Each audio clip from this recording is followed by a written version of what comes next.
என் பேர் கார்த்திகேயன். நான் கோவில்பேட்டில் வந்து சண்முகம் ஃபர்னிச்சர் நிறுவனம் நடத்திட்டு வரோம். கோவில்பட்டி, அருப்புக்கோட்டை, விருதுநகரில். ஒரு வாரமாக ஒரு ஆர்மி ஆஃபீஸர்னு சொல்லி எனக்கு ஃபோன் பண்ணாங்க. இந்த மாதிரி ஃபோன் பண்ணி உங்கள் கடையில் வந்து கட்லு மெத்தை எடுக்கணும் அப்படின்னு சொன்னாங்க. நான் கேட்டேன், நீங்கள் எதுக்கு வந்து என் கடையில் வந்து எடுக்கிறேங்க? நீங்கள் காஷ்மீர்னா காஷ்மீர் பக்கத்துலேயே எடுக்க வேண்டியதானே. இல்லைங்க, என்னுடைய ஃப்ரெண்டு ஒருத்தர் சாத்தூரில் இருக்கார், அவருக்கு நாங்கள் கிஃப்ட் கொடுக்கணும், அதனால தான் உங்கள் கடையை நாங்கள் செலக்ட் பண்ணியிருக்கோம், இன்டர்நெட் வழியாக பார்த்தோம், நீங்கள் தான் ரேட்டிங்கில் வந்து 4.7 அந்த மாதிரி இருக்கிறங்க அப்படின்னு சொன்ன உடனே அவனுக்கு மாடல்ஸ் பூரா அனுப்பி வச்சேன். காட்டு மாடலு எல்லாம் அதை உடனே அனுப்பலை, ஒரு 2 நாள் லேட்டாக தான் அனுப்பினேன்.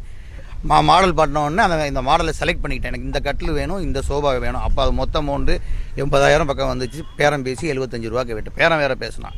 75,000க்கு பேரம் பேசி முடிச்சுட்டு நான் விட்டுட்டேன். ஒரு நாள் நேற்று சாயங்காலம் திருப்பி எனக்கு உங்களுக்கு நான் பணம் அனுப்பிடுறேன், சோபா செட்டு எந்த கலராக இருந்தாலும் பரவாயில்ல, உடனே இமீடியட்டாக நாளைக்கு டெலிவரி பண்ணுங்கள் அப்படின்னு சொன்னான்.